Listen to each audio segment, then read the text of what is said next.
Welcome to Secrets from the Scene, a show for local musicians who want to improve their music, grow their audience, and learn about Minnesota's music scene.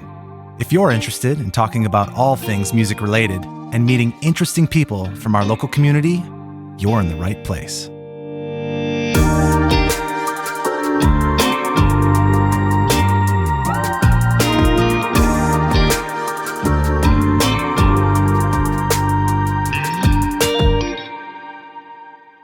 Welcome to Secrets from the Scene. My name is Stephen Helvig, and I'm your host. If this is your first time checking out the podcast, thank you so much for giving me some of your time. I very much appreciate it, and I hope that you get a lot of value out of the podcast. Today's episode is going to be a good one. On this podcast, we interview artists and engineers, producers, venue owners, anybody that makes up the music scene, and we try to learn from them. And so by doing that, a lot of times we're talking about entrepreneurship in a lot of ways, because people are small business owners in that sense. And so we talk about the things that are tough about running a business, whether that's your local repair shop, instrument shop, or if it's your online influencer business of being a modern day musician in a lot of ways, or, running a tour, a booking agency, any of that stuff. They're all hard and fair. There's a lot to be learned there. But one reason why I really wanted to do this episode was to sort of balance that out a little bit, because ultimately, why we start doing this in the first place is out of the love of making music, of consuming music, of being part of music in some way. And so today's episode is all about reminding each other, myself included, that the benefits outweigh everything else. The benefit of making art outweighs everything else. It doesn't matter who hears it. It doesn't matter how well it does. There's a million different ways to measure success, but ultimately, just the process of making something like that is so great that we need to focus on that for a little bit, just because it's easy to focus on all the other things that are really hard about doing music, especially if you're trying to do it as a career. So to help me do this, I brought on a very good friend, a colleague that I've worked with for many years now, Jen Bluhm. And I'm really excited for her to share her perspective, because I think in a lot of ways she can probably say these things better than I will. I think she lives this in a lot of ways. It's just a good representation of the mindset that I think we all need to live in that space. I don't know how else to say it. And that's why I have you here, because you're going to do it better than I will. So let me introduce Jen quick here, and we'll dive into today's episode. To get back to what I was saying earlier, just if it's your first time, I hope you enjoy this. If you're a repeat listener, thank you so much for listening. I'm not sure what number episode this will be when it comes out, but we are getting close to taking a break for a little bit. We've done this for a year, and just, a little breather would be good. So thank you everybody for checking this out. It really means a lot if you send us a message, ideas for other episodes, or just say, hey, we read everything, whether it's on, Instagram, or if you send me an email. My email's in the show notes. But, leave a rating, hit subscribe on YouTube. That kind of stuff really helps us know that people are interested and keeps things going. All right, let me read Jen's bio here and we'll get started. Waltzing on Waves is the solo act of Twin Cities-based performing and recording artist, neurodiversity advocate, Jen Bluhm. Jen carries a special appreciation for the bittersweet places, the preciously awkward paces, and the esoteric spaces that music can identify and elevate in the hearts and minds of humans. She masters her voice well, accessing techniques and devices from many different styles of music, from opera to American roots.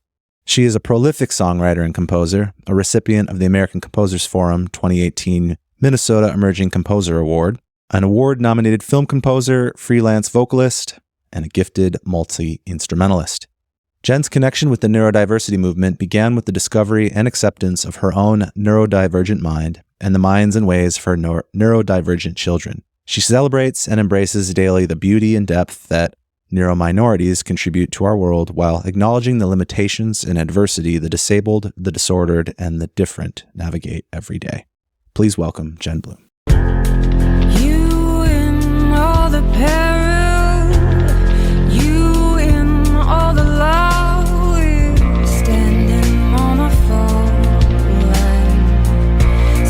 For someone to blame or save us.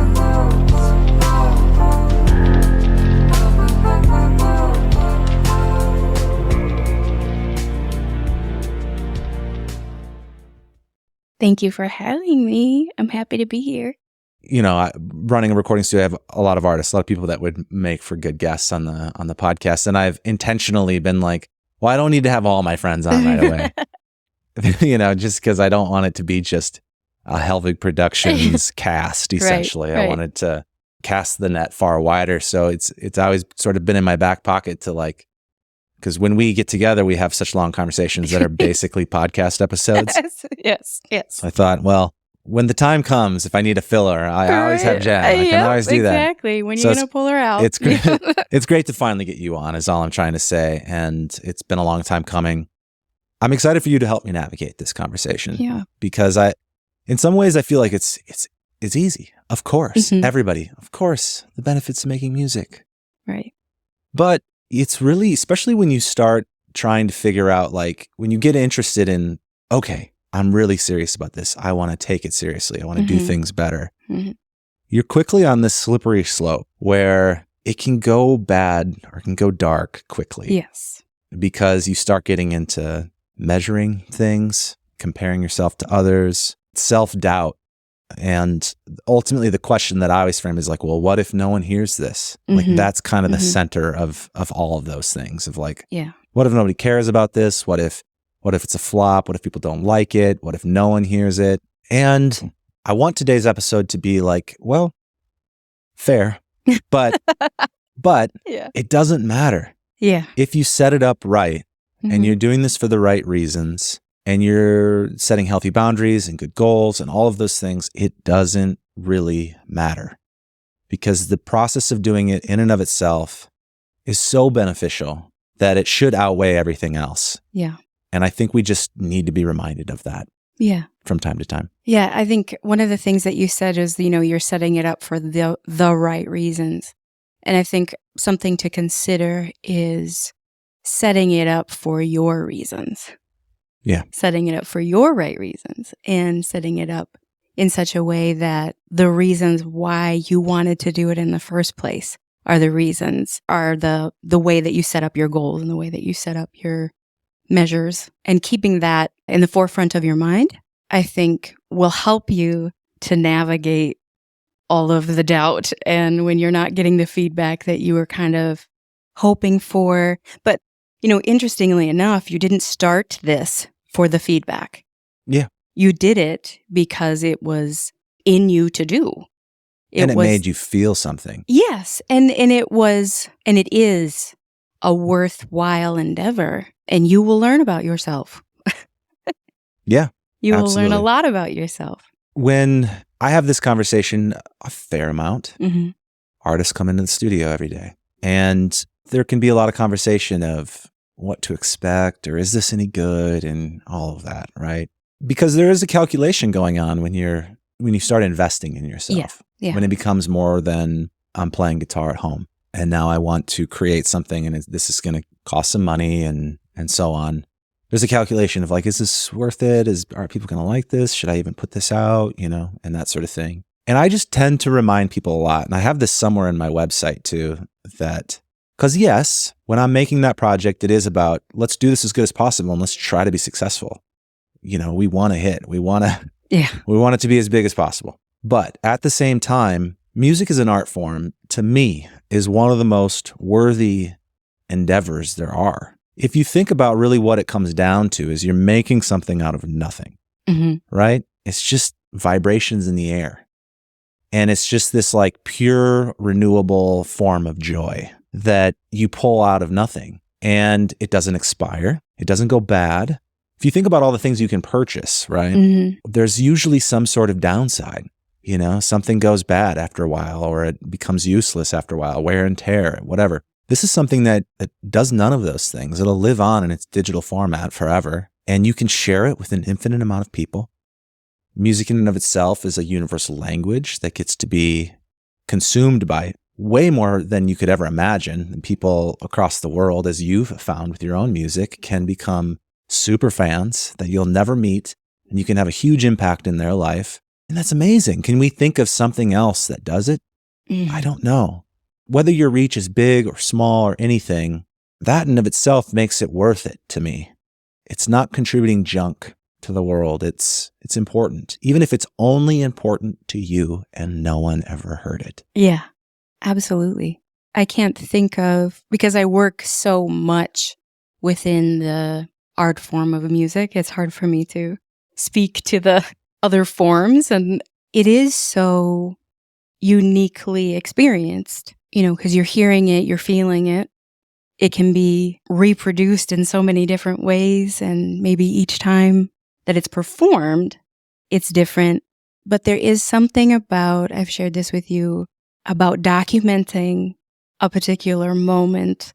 It's a extended moment, but like of that song, of that piece of art that I think is really deeply satisfying. And I would say really, really meaningful in the way that it has a start and a finish. And it's like you're really, really accomplishing something. And it's like, then you have that thing.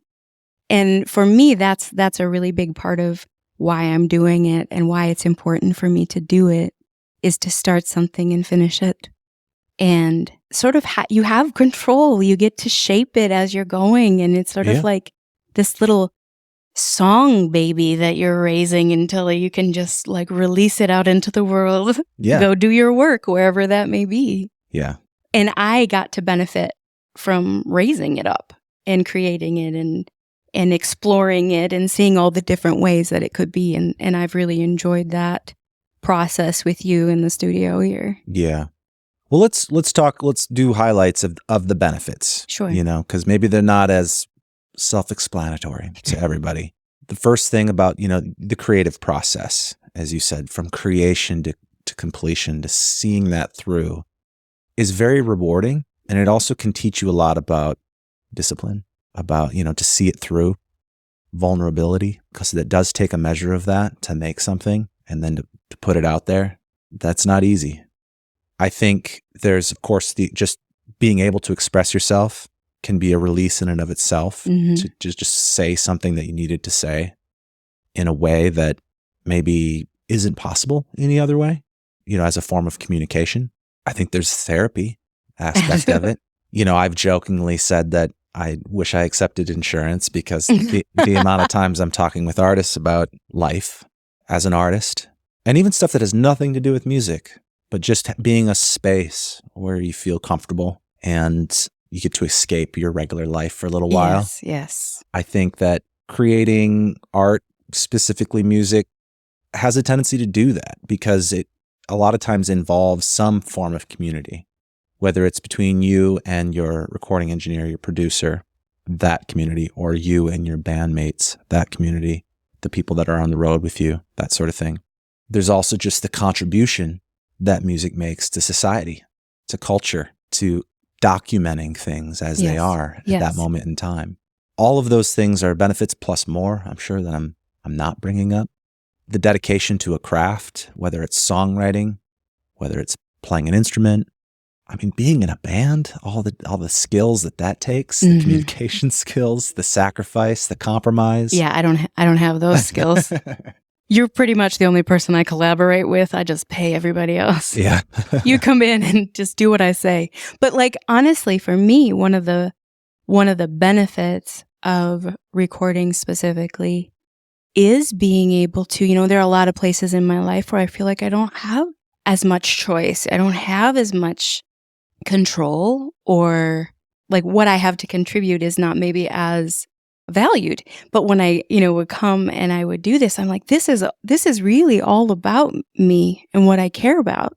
This is me caring about myself and pouring into a space that desperately, wants to be paid attention to. And in a way, like I've experienced that in a way that it really was not dependent upon whether somebody else was paying attention to it. It was just sort of like, you mentioned a discipline. This is a discipline of caring for myself. This is a discipline of practicing expressing myself, making my ideas come to life. And then also, I've also really appreciated our collaborations just because there are things that you can influence and there are things that you can shape that I wouldn't have maybe thought of going in that direction, and just being like, wow, like look what happened in that moment. And it feels like I'm just, a lot of it is just a feeling of just like, of timelessness, of like, this is important. And I can't even say why necessarily,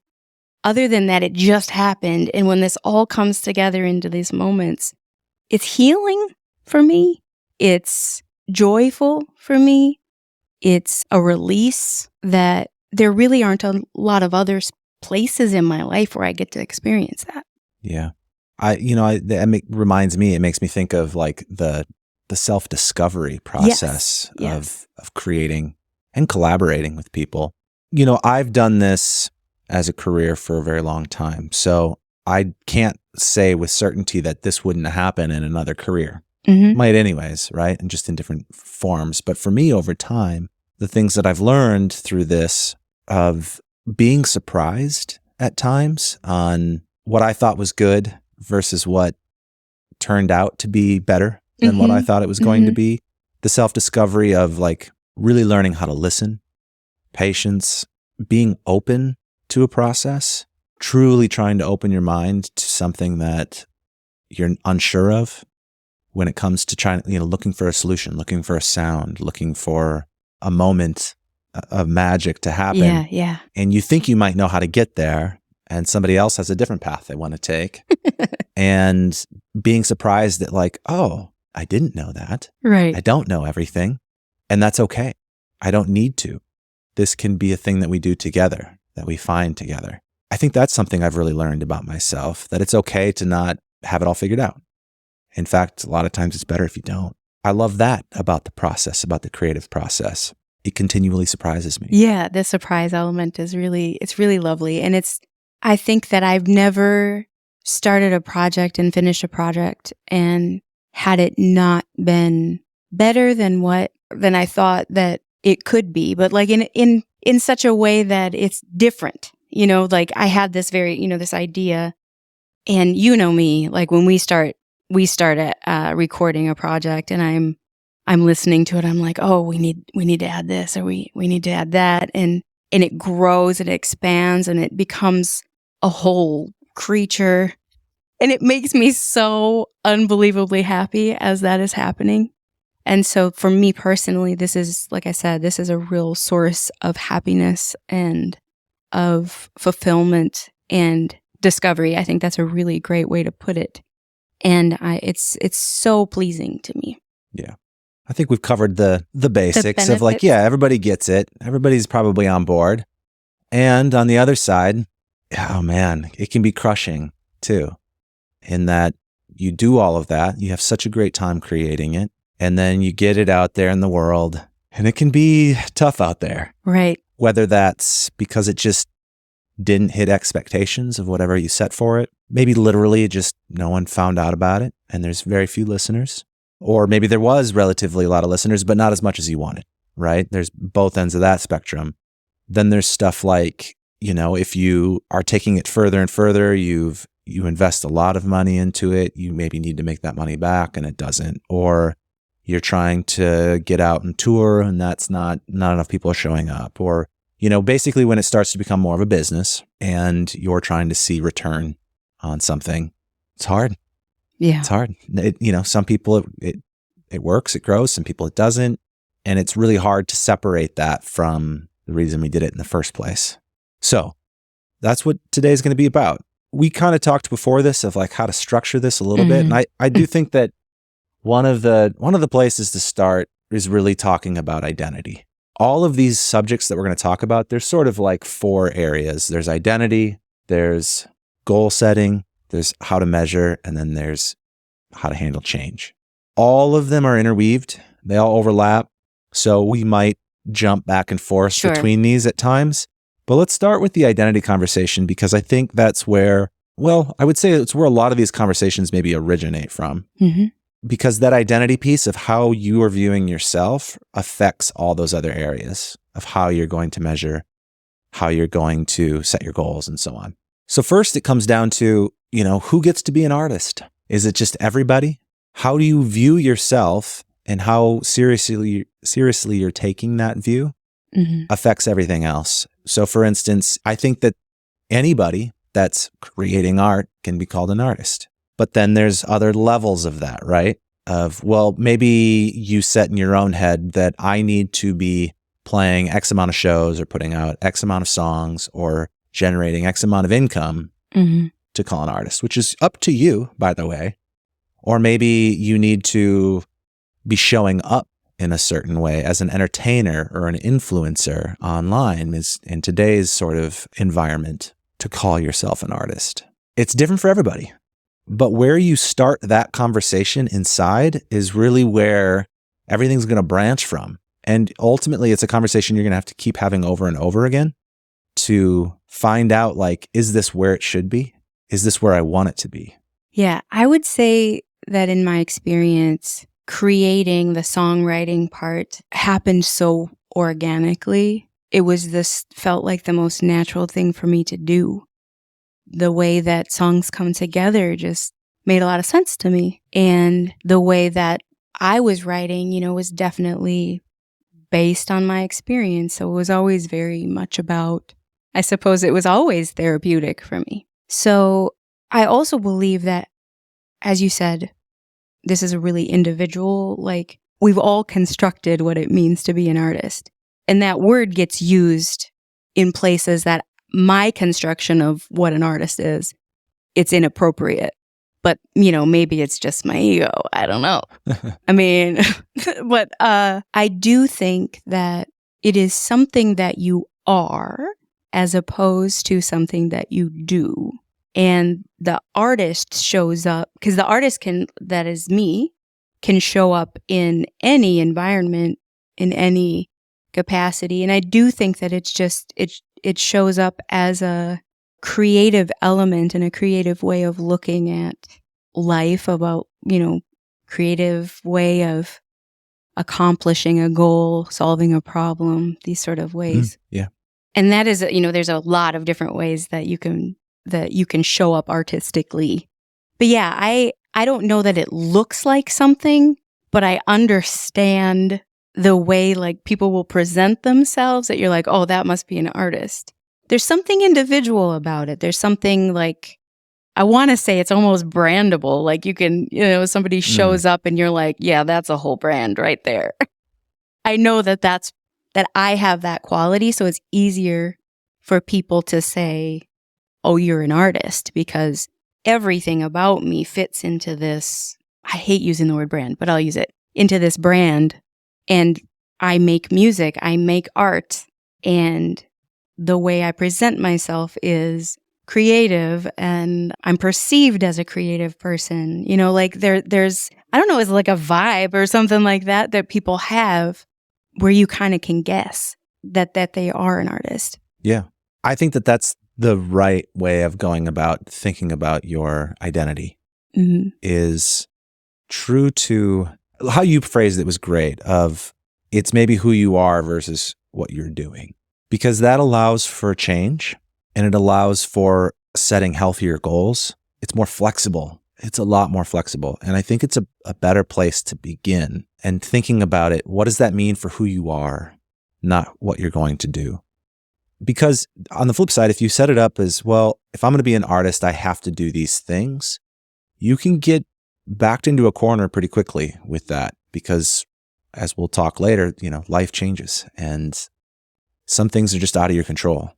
And that can really hurt if it's tied to your identity in a way that isn't flexible enough to account for change. So I think just having that conversation and asking yourself, what does it really mean to me to be an artist? Can I still be an artist if I don't have an album out this year? Can I still be an artist if I'm not out on tour like my favorite artists? For me, the answer is yes, absolutely. Absolutely yes. And I think that most people, if they were going to answer it for somebody else, would agree. But the trick is we're oftentimes not very kind to ourselves when it comes to this thing. Like we would agree for anybody else, but for ourselves, not always. We'll have higher standards. I think that's really all we need to say about it, is that you just have to check in and think about, where is it currently at for yourself? Is it in a good place? The next piece of this conversation is the goal setting. Yeah. And again, all individual, but it starts with, okay, what do I want to do with this? And you're going to see a huge variety here depending on how it fits into your life. Some people are trying to make it their life. Right.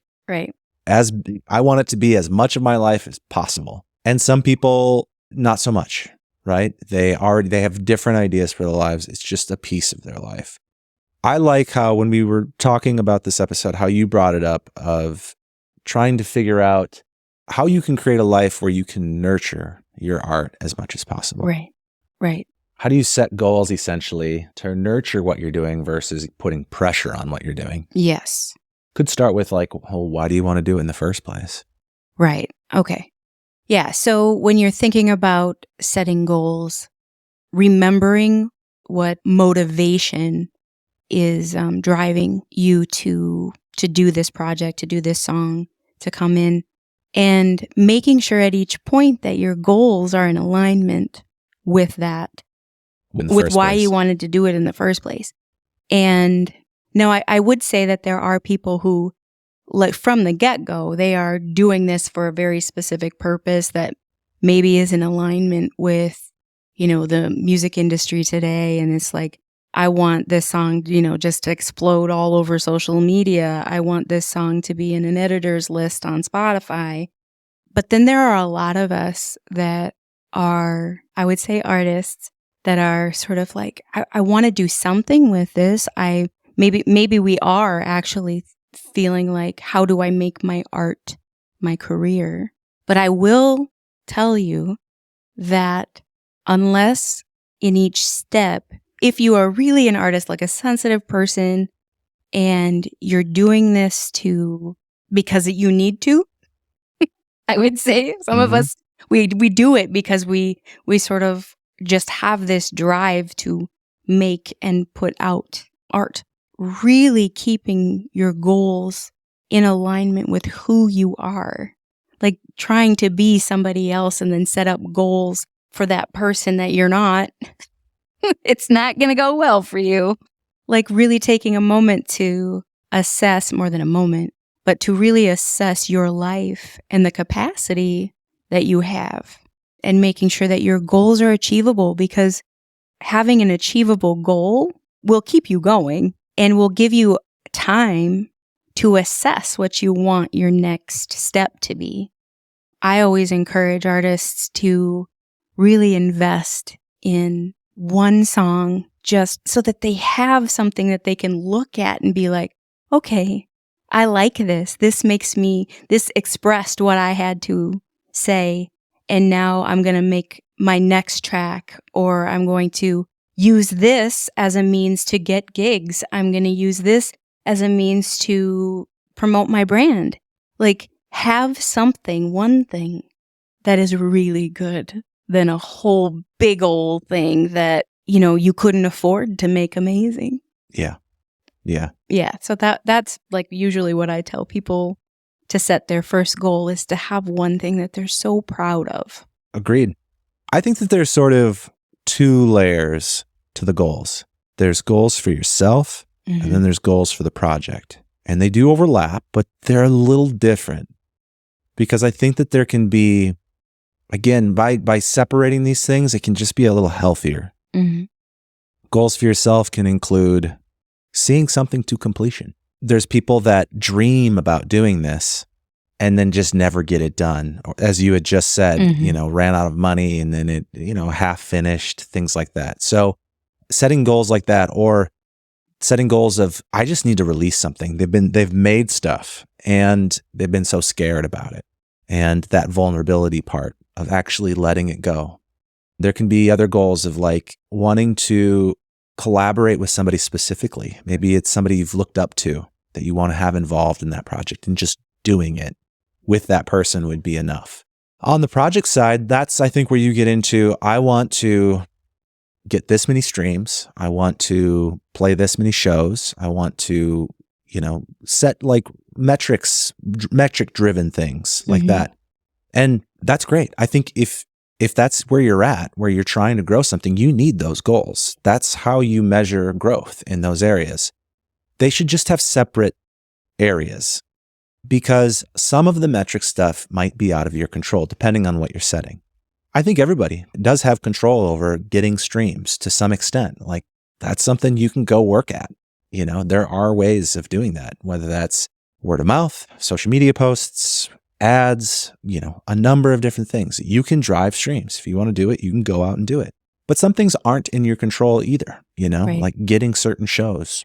You're not booking them. You can do everything right, but you just may not get it if, like, hey, I want to play a huge festival or whatever. Well, how much time you got? Because it may not happen this year, might not happen next year, something that you have to work to over time. So just separate out those things and it's fine. You can be as big in your goal setting as you dare. Just break it down into smaller chunks so that you can be really clear about what the next step is. Let's take a minute to talk about our sponsor, Helvig Productions, which just so happens to be my studio. Are you a musician here in the Twin Cities, currently releasing music and ready to upgrade your sound? If you're tired of underwhelming recordings and want a polished, professional sound that gets people talking, we're here to help. We'll work with you to transform your next song into a production that feels impeccable, gets your friends singing along, and catches the attention of your soon-to-be new fans. And here's my guarantee. Give us 7 days to deliver a mix you love, or we'll keep working for free until you're 100% satisfied. If that sounds compelling, here's how it works. First, we'll start with a pre-production analysis where we focus on the core of everything, the songwriting and arrangement. We'll give you an honest, outside perspective to make sure your song is on track for the sound you want. And if it needs a few tweaks, we'll give you some tips and work with you to make improvements. If you want a deeper writing collaboration, we can bring in a specialized songwriter to assist. Either way, you keep full ownership of your music, no matter what. Once that's locked in, we'll jump into the professional recording and production process. This is where we capture the best performance of each part from start to finish. We'll handle everything from detailed recording to expert vocal production, editing, tuning, mixing, and mastering. Plus, all our best production assistants along the way. We've got top-notch gear, a great live room, and most importantly, over 15 years of experience helping artists get their best performances. This process has helped our clients build real fan bases and even land on Spotify playlists. We've got the results to back it up. Sharkoff built a fan base from scratch with over 99,000 YouTube subscribers and over 60 million views across platforms.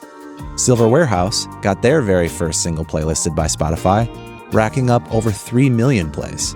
Waltzing on Waves had a song from their debut album playlisted on Spotify, amassing 2 million plays. Ludwig landed sync deals with brands like Hyundai and shows like All American. And we've got over 80 5-star reviews on Google.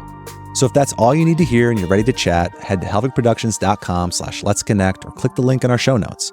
We'll have you fill out a quick questionnaire, and if we're not a match, we'll let you know up front. We only work with clients who are a strong fit for our strengths because we're not satisfied until you are. If this sounds good to you, click that link and let's get started. I'm excited to see what we can create together. And it's important because that really comes into the third part of this conversation, which is how to measure. And if you don't have very good goals set in place, then you can start measuring in really bad ways that, again, just ends up making this about who heard it, how big was it, otherwise it doesn't matter. Right. And I would say that, there are people who really do have that business mind. They really do have the skills and the time and the energy to learn how to navigate streaming and social media. The business side. The business side of things. I'm not one of those people. Like that is not, it has caused me stress. It has made me feel like maybe I just shouldn't make art if I can't market it. For me specifically, my whole goal setting really does kind of come into that space of starting something and bringing it to completion. And then my measure is, did I meet my goal? And so not so much like, for me personally, it's like I feel really, really great. Like I can't even tell you how great I feel when I finish a project. And my measure is that I did the thing and I put it out there. And so I check my artist Spotify account to see if things are being heard, what is in my discovery mode or whatever, these kinds of things. And when I look at it and I'm like, why is my favorite song barely streamed at all? I'm like, do people not understand the genius in that particular piece of music? But and if your metric was streams, how disappointing would that be? Exactly. And so my measure personally is with the people that I know care about my music, me being the first person in line there. Like, how do I feel about that song? And my measure really does have to do with, does this song resonate as like, I did the best that I could on this song?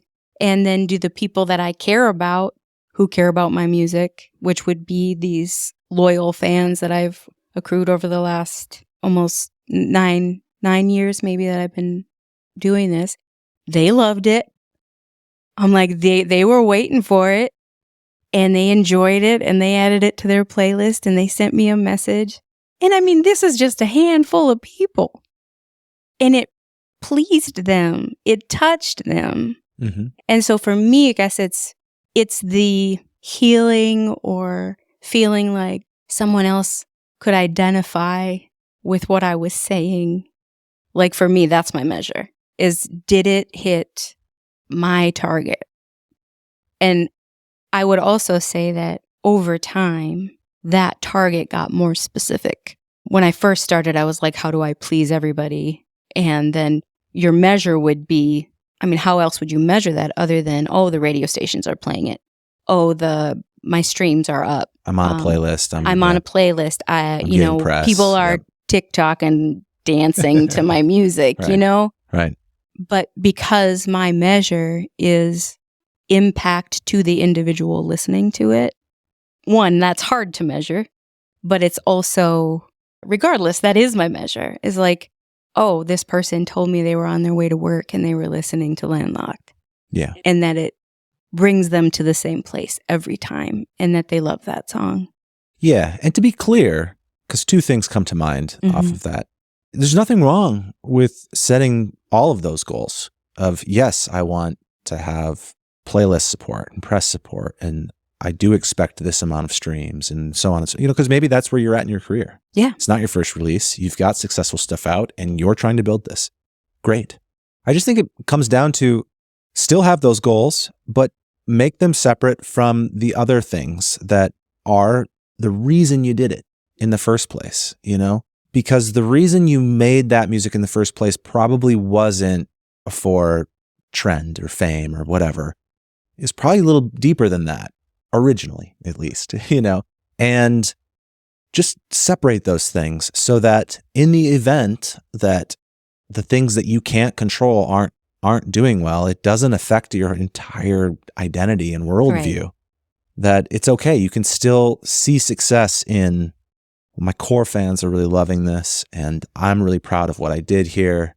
I don't understand why maybe it's not hitting the people I thought. And the second point ties into what I'm saying here too, which is, you had said some people have the energy and the space and the resources and the mind for going after the business stuff because it's a different thing. It's a different skill set in a lot of ways. And that's great. If that's who you are and you're going, that's a part of your goal because you are business oriented, you are doing that as a career. I just think that part of goal setting, the last piece of it for me is having boundaries to your goals. Because if you don't have any boundaries on your goals, it can quickly take over your life where now you feel obligated to do anything that you have to do to hit these goals. And that may not be the answer either, because it could start changing that core identity aspect where now you feel like, well, the only way I'm ever going to get these numbers is if I become an influencer. And I can get my influencer numbers up by doing things that aren't related to my music. And suddenly now I'm in a space that, again, changed the whole meaning of this in the first place, all to hit these goals. Ultimately, if that's okay with you and you're still, that's just a shifting of things and that feels good, great. But there are people that feel like this is becoming something that I had no intention of doing. How did that happen? Right. And some of this is because there is a lack of boundaries. So just consider that. Yeah. Take care of it. I mean, this is something something to nurture and to protect in a sense. Because so personally, I can't really, I took maybe one run at the marketing side of things, and I was just like, for me, it takes away rather than contributing. And I think for some people, like, it is a great aspect of who they are as an artist. It's another form of expression. Yeah. Marketing in and of itself is very creative. Yes, exactly. But I do think that there are some benefits that I received by not going that route as well. And it really actually did turn out to be lucrative and financially lucrative in some ways to be not chasing things. Because I think that when you put your heart into something and you have good intentions for it and it's relatable, that people will come looking for you. Eventually people come looking for you. People come offering you gigs. People come offering you more money because you're not taking everything. Sure.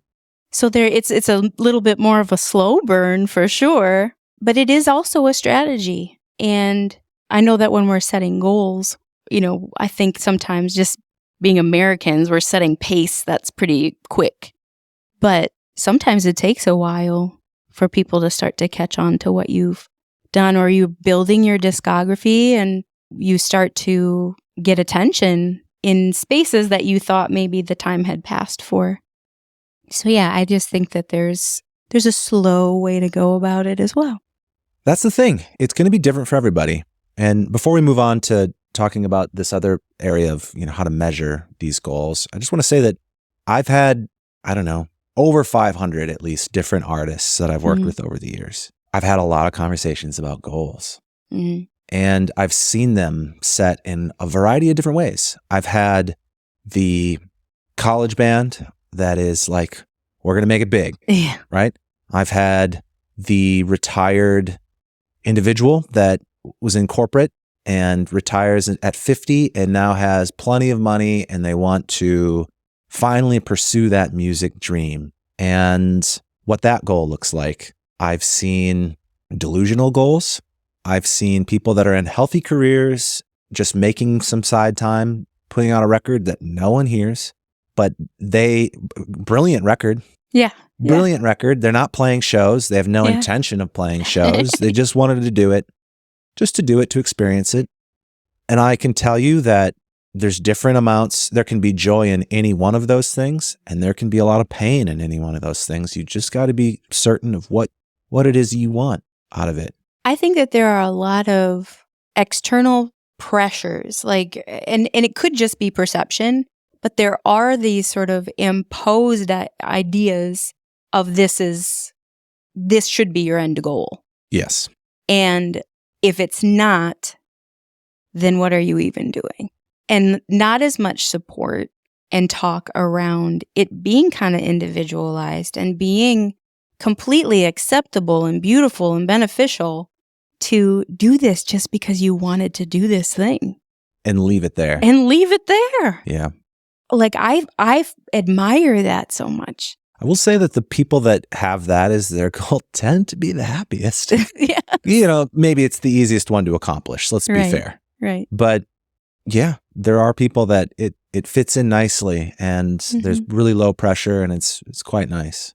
Obviously, the higher your stakes, the higher the pressure, But even within those, I just think if you can set them up in the right way, regardless if you get every single one of those things accomplished, it can be really healthy still. Let's talk about measuring. Okay. There's several things I want to say about this, but I think one of the first things is that you have to look at the music industry with clear eyes. Yes. And what I mean by that is it's not all that different from, let's say, trying to become a professional athlete. Of course, a lot of people are going to say, well, I want to be great. I want to be one of the greatest. I want to be a huge artist like my hero. And cool, set big dreams. But you do have to look at this with clear eyes. And I feel like we do that a little bit better with sports than music, which isn't saying a whole lot. Yeah. Because there's a lot of people that are delusional in sports too. Yeah. But, there's a lot of people that get to experience sports, whether it's through, T-ball when you're little, to community clubs and organizations.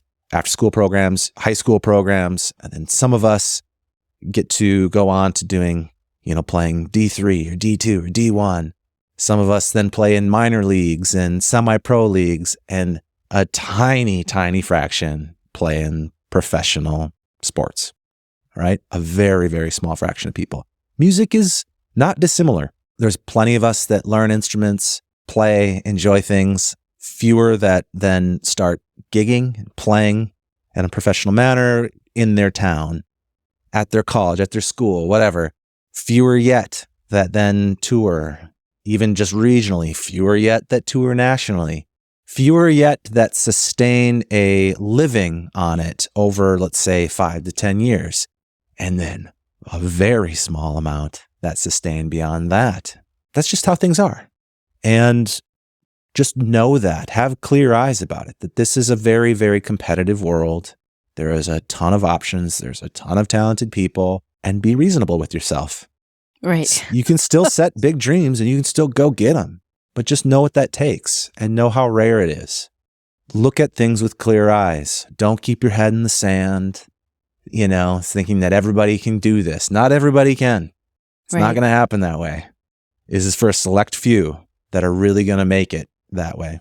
And, there are a lot of things to consider as well. Like for me, as somebody who's put a lot of time in on the skill end, my voice and playing instruments and songwriting and arranging and these kinds of things, that is not what most of the industry is actually measuring.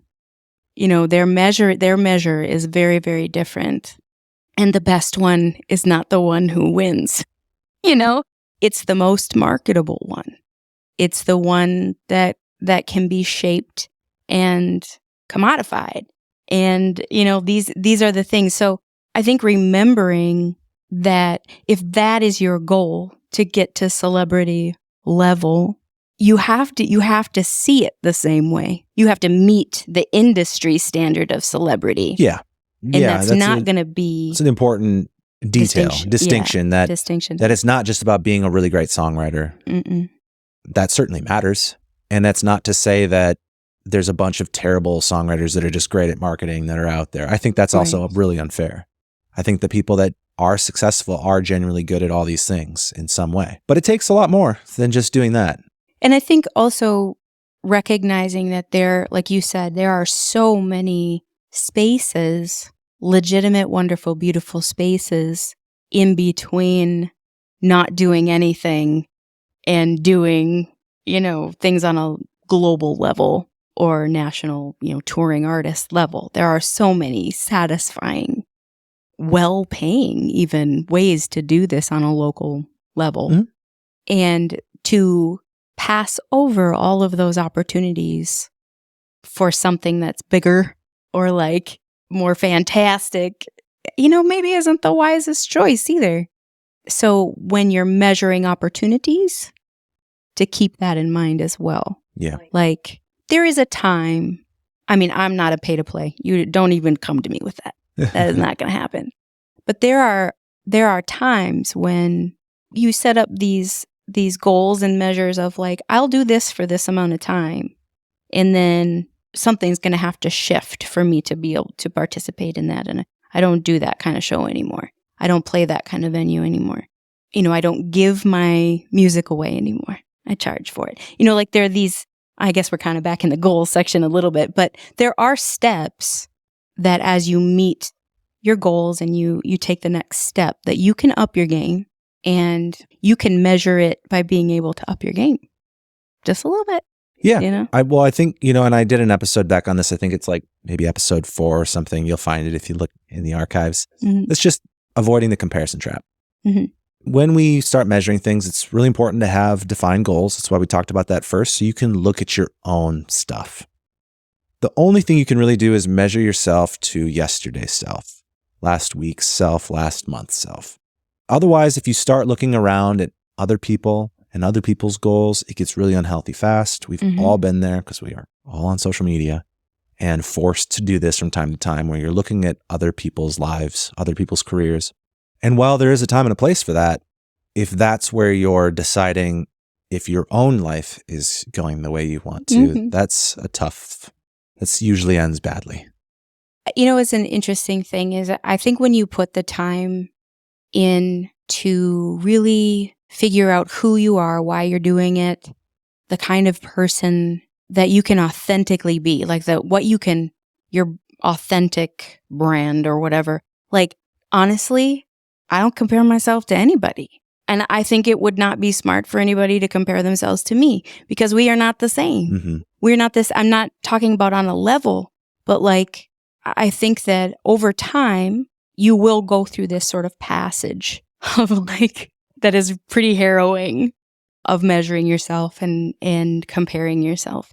But I really do think that you get to a place, I hope, for all of you who are listening, that you get to a place where you recognize this is who I am and how I am and what I make and how it comes out of me and how I put it out there, and that it is really uniquely yours and it's how you would do it. It's not how somebody else told you to do it.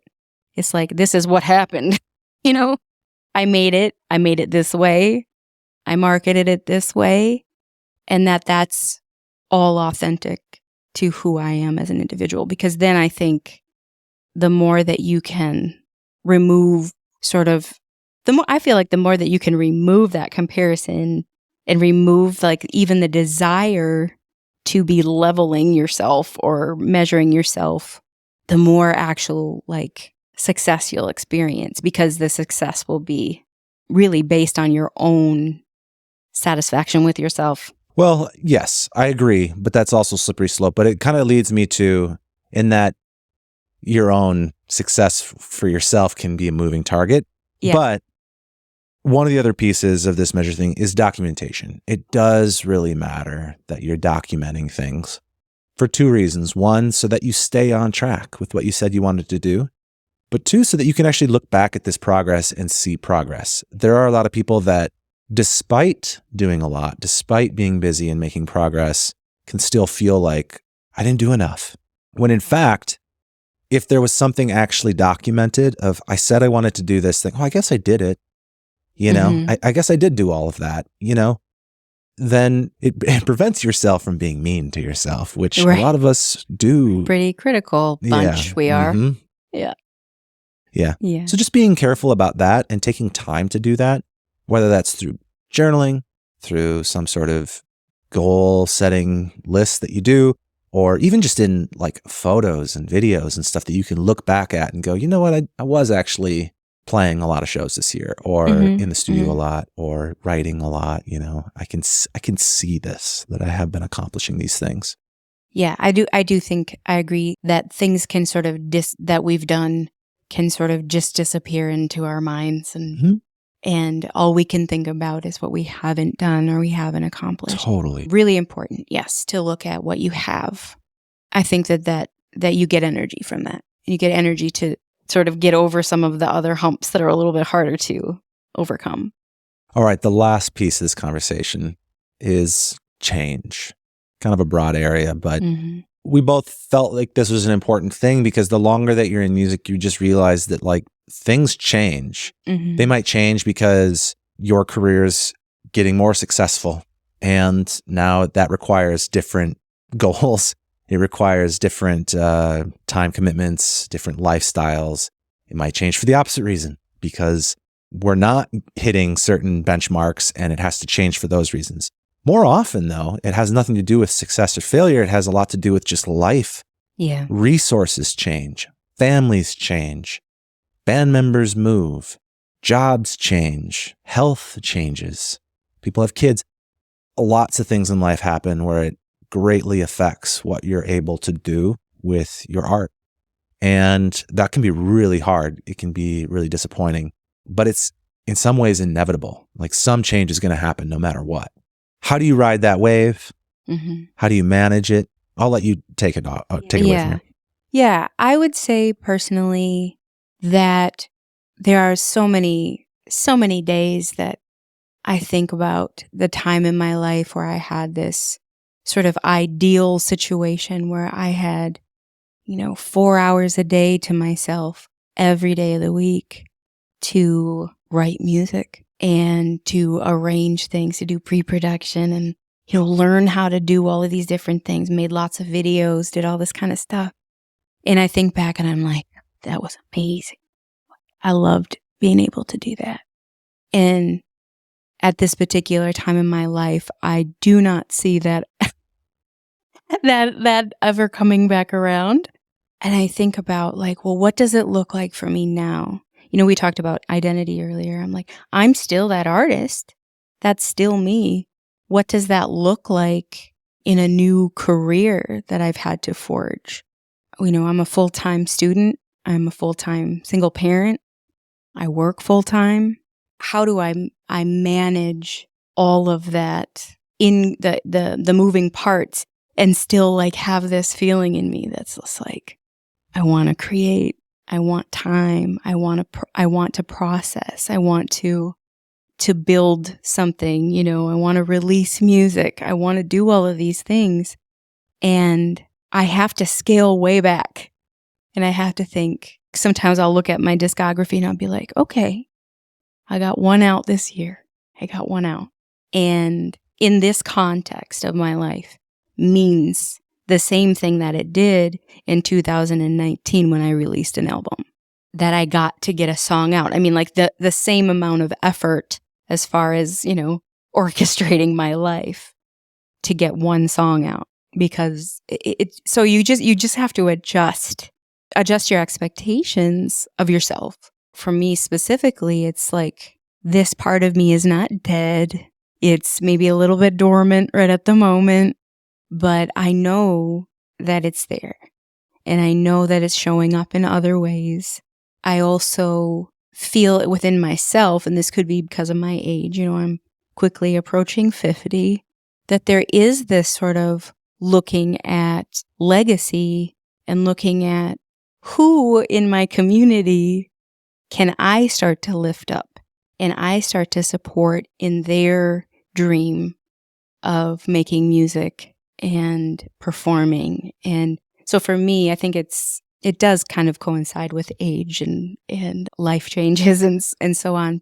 So for me, I really do start to think about that shift in helping others to achieve their goals. And because I'm very, very satisfied with my career as a musician.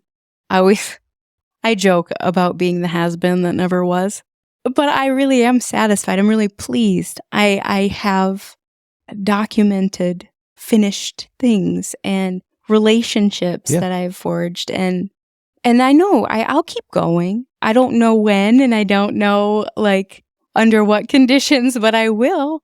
I mean, it's because it's who I am. And I think that that's why that when change comes, if you cultivate your artist identity well and you nurture that when change comes, you adapt.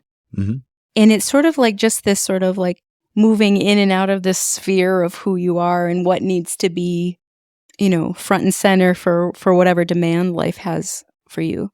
But that at any moment that you're able and the opportunity presents itself, that artist self can come forward too and be like, oh yeah, here's some time. Yeah. Here's some space that I can nurture this again and sort of wake it up or seek a new thing that might bring life and energy back into that part of you. Yeah. For me, that's like, sometimes I think I used to go out and do all these shows and I'm like, I ain't gonna have a band. I'm just gonna be all me, just me. I don't have to set up anything with anybody else. And now I'm starting to think, might be real nice not to haul that equipment with me. And maybe I do want a band. Maybe I do just want to show up and be a singer. Like, I think that they're just ways that things morph. Yeah. Change is going to take shape in so many different ways. Yeah. It's not always just age or, Yeah. Or time. There can be a lot of subtle ways too. Mm-hmm. But one way or another, I think you kind of go through the cycle again of looking back at identity, the story you're telling yourself. Does it need to change? Is it accurate? And then making sure that's in a good place. And then moving on to setting goals and then moving on to measuring in a healthy way so that you are pushing yourself to meet your goals, but also being fair. And then you're going to deal with the next change. Yeah. Yeah. Yeah. I think that is really, I mean, it's really beautiful. It's always moving. Yeah, absolutely. It's always, the waves are always coming, you Yeah. know? And I mean, I think about that, and I think about the name that I gave myself as an artist, and you learn how to navigate the waves of life, and you learn how to navigate the different areas of your art and the market, and, you know, and you get to choose. That's the other thing, is you get to choose how you want to interact with all of these different pieces. Mm-hmm. You get to choose what parts of those are external and what parts of those are internal. And it takes time, it takes practice, it takes intention. Like, you really do have to think about these things, because you will get swept away by some perceptions and, you know, little things that people say. Some number of streams, you know, can really be a bummer if that's what it all hangs on, you know. But when it is who you are, there's ownership in it. And it's like, well, no platform can take that away from me, because this is who I am. I love it. Yeah. Thank you so Yeah. much for Thank you. doing this conversation with me, for sharing Yeah. your insights. I've definitely appreciated it. I hope everybody's enjoyed listening to the conversation. One thing I want to ask before we wrap this up is a question that I ask all my guests, which is if you'd like to share a secret from the scene, something that you've learned over the years of doing this that you'd like to share, an insight. It could be a reflection on what we talked about today, or it could be separate.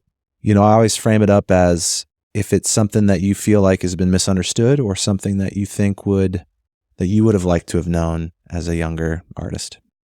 I would say that the thing that I value most is knowing that I get to be myself in this field, in this industry, in this way of existing in this world. I get to show up as myself. I get to have a whole range of feelings about it, of ways of interpreting it. And like, the more that I understand myself, the more that I accept that I am who I am, and that gets integrated, the more authentically I can show up. And I can promise you that when you show up fully as yourself, other people will be able to tell, and they'll gravitate toward you. The people that are for you, the people that will be there, that will form your fan base, the faithful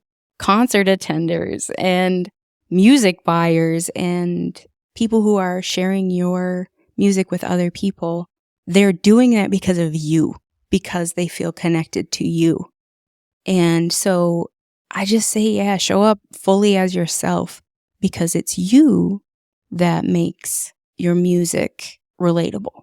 It's you that makes connection happen. And so I hope that that's helpful to people who are struggling to just show up fully, to really infuse their art with every aspect of themselves. I think that there's space for you, whoever you are. Couldn't agree more. Thank you so much, Jen, for sharing. For everybody listening, I hope you enjoyed the episode. I hope it gets shared with other people that need it. So if you know somebody that could benefit from hearing this, please pass it along. If you enjoyed it, please consider subscribing, following, liking. All that kind of stuff helps us keep going. But more than anything, just thank you for listening. Thank you for your time. I'll see you next time.